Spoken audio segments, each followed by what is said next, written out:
இன்றைக்கி வந்து கந்தர்ப்பம் அப்படின்னு இந்த கந்தர் அப்பம் அப்படின்னு இது வந்து செட்டிநாட்லேயும் மதுரையிலையும் கொஞ்சம் பண்ணுவாத மணிவண்ணன் அவர் கேட்டதுனால சரி இன்றைக்கி டிஃபனாகவும் பண்ணிடலாம் அப்படின்னு கொஞ்சமாக போட்டிருக்கேன். இது வந்து ட்ரெடிஷ்னலாக எப்படி பண்ணுவான்னா பச்சரிசி இப்போ சில பேர் இது வந்து நைவேத்தியமாக பண்ணுவான். மதுரை சைடில் செட்டிநாட்டிலலாம் இது வந்து டிஃபன் ப்ளஸ் வந்து முருகனுக்கு நைவேத்தியமாக பண்ணுவாள்.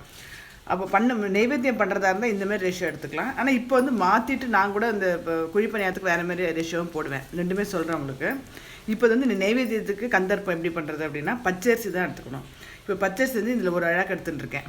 பச்சரிசி எடுத்துகிட்டு அப்புறம் நல்லா இப்போ இந்தமாரி ஒரு ஒரு பெரிய டீஸ்பூன்னால் ஒரு 4 டீஸ்பூன் வந்து உளுத்தம்பருப்பு 4 டீஸ்பூன், ஒரே ஒரு ஒரு சும்மா ஒரு 3/4 டீஸ்பூன் அளவுக்கு கடலப்பருப்பு, சாஸ்திரத்துக்கு கொஞ்சோண்டு வந்து இந்த பச்சைப்பயிறு. சில பேர் என்ன பண்ணுவாங்கன்னா இந்த பச்சைப்பயிறு முழுசாக இருப்பாருங்க, அது உடச்சது கிடைக்கும். இந்த பாசிப்பருப்பு போடாமல் அந்த பச்சைப்பயிறு போடுவாள். இந்த 3 பருப்பு ப்ளஸ் பச்சரிசி 4, வெல்லம் சேர்த்து 5 அந்த மாதிரி கணக்கில். டேஸ்ட்டுக்காக அப்புறம் என்ன ஆட் பண்ண ஆரம்பிச்சிட்டா ஏலக்காவும் தேங்காயும். ஸோ இது இப்போ நைவேத்தியத்துக்கு இது போடலாம். தேங்காய், ஏலக்காய், உளுத்தம்பருப்பு, கொஞ்சம் கடலப்பருப்பு, பருப்பு ஒரு கண்டிப்பாக ஒரு 3 மணி நேரம் ஊற வைக்கணும். ஏன்னா பச்சரிசினால் 3 மணி நேரம் நல்லா ஊற வச்சிடணும். இந்த பருப்பு அரிசி எல்லாம் ஒன்றா போட்டு ஊற வச்சிடணும். ஜலம் விடாமல் இந்த ஜலத்தெல்லாம் வடிச்சுட்டு ஜலம் விடாமல் நல்லா நைஸாக அரைச்சிக்கணும். அரைச்சிட்டு இந்த நாட்டு சக்கரை எடுத்து வச்சுருக்கேன். இல்லை வெல்லம் எடுத்துக்கலாம், இல்லை கருப்பட்டி எது வேணால் எடுத்துக்கலாம். நல்லா என்னென்னா அளவு மட்டும் கரெக்டாக அளவாக எடுத்துக்கணும். இது இப்போ இந்த அளவு எடுத்துகிட்டு இருக்கோமோ அதே ஈக்குவல் அளவு எடுத்துக்கணும். அது நல்லா வந்து வெல்லமாக நல்லா சீச்சிட்டு எடுத்துக்கலாம். இல்லை நான் இது கருப்பட்டி அதெல்லாம் நல்லா பொடி பண்ணிவிட்டு நல்லா நைஸாக எடுத்து வச்சுக்கணும். இப்போ இது வந்து நான் என்ன பண்ணுறேன்னா அரைச்சிக்கிறேன். இப்போ நான் என்ன ஊற வச்சுருக்கேன்னா 1 டம்ளர் பச்சரிசி, ஒரு 4 டீஸ்பூன் வந்து உளுத்தம்பருப்பு, 1 டீஸ்பூன் கொஞ்சம் கம்மியாக வந்து கடலப்பருப்பு, சும்மா சாஸ்திரத்துக்கு 2 பாசிப்பயிறு போட்டிருக்கேன். இப்போ இந்த ஏலக்காய், தேங்காய் இதெல்லாம் போட்டு நல்லா மிக்சியில் நல்லா நைஸாக அரைச்சிக்கிறேன். நைஸாக அரைச்சின்ட்டேன். இந்த அரைச்சதில் வந்து இந்த நாட்டு சர்க்கரையும் போட்டுறேன். நான் மிக்சியில் போட்டு ஒரு அடி கூட அடிக்கலாம். இது நாட்டு சர்க்கரைன்றனால வேண்டாம், ஏன்னா இல்லை பொடியாக தான் இருக்கும். அதனால் இதை போட்டுட்டு நல்லா மிக்ஸ் பண்ணிடுறேன். ஒரு 2 மினிட்ஸ் மிக்ஸ் பண்ணிட்டோம்னா நல்லா இதுவாகிடும். அதாவது அதுதான் கெட்டியாக அரைச்சிக்கணுங்கிறது. தண்ணியாக அரைச்சிட்டோம்னா இதையும் போட்டோம்னா ரொம்ப இதுவாகிடும். இப்போ நாட்டு சக்கரைனா உடனே கரைஞ்சிரும்.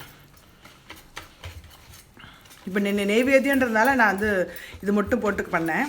சப்போஸ் நெய்வேத்தியம் இல்லை அப்படின்னா குழிப்பணியாரத்தில் பண்ணுறதுக்கு வந்து என்ன அளவுனா 1 டம்ளர் பச்சரிசி, 1 டம்ளர் புழுங்கரிசி, நல்லா 1/4 டம்ளர் வந்து உளுத்தம்பருப்பு போட்டுக்கலாம். ஒரே சும்மா ஒரு கலருக்கும் கொஞ்சம் மொறுமொறுப்புக்கும் கொஞ்சோண்டு கடலப்பருப்பு போட்டுக்கிட்டா போகிறோம். ஒரு 2 வெந்தயம் கூட போட்டுக்கலாம். அது நம்ம குழிப்பணியாரம் பண்ணுறதா இருந்தால். இப்போ நெய்வேத்தியம் பண்ணுறதா இருந்தால் இந்த மெத்தடு 3 பருப்பு, வெறும் பச்சரிசி, நாட்டு சர்க்கரையில் வெல்லம், கொஞ்சோண்டு தேங்காய், ஏலக்காய் போட்டிருக்கேன். நான் அடிக்கடி இந்த குழிப்பணியாரம் தான் பண்ணுவேன். காரம் ப்ளஸ் ஸ்வீட்டு. காரம் வந்து இந்த இது அப்படின்னா அதில் கொஞ்சம் பச்சை மிளகாய், இஞ்சி, கடுகு தாளித்து கொட்டிட்டு உளுத்தம்பருப்பு போட்டுட்டு, இல்லை கேரட் இருந்தால் கேரட் சீச்சு போட்டுட்டு அப்படியும் பண்ணலாம், நல்லாயிருக்கும்.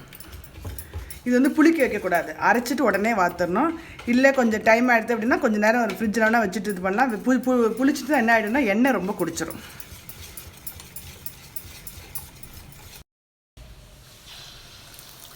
கொஞ்சம் பெருசாக விடலாம், அப்படியே நல்லா கொழுன்னு வரத்துக்கு குண்டா வரத்துக்கு. அடுத்து கொஞ்சம் எண்ணெய் நல்லா இது பண்ணிட்டு ப்ரெஸ் பண்ணிட்டோம்னா எண்ணெய் எல்லாம் கொஞ்சம் வடிஞ்சிடும். வடிஞ்சதுக்கப்புறம் எடுத்துக்கலாம்.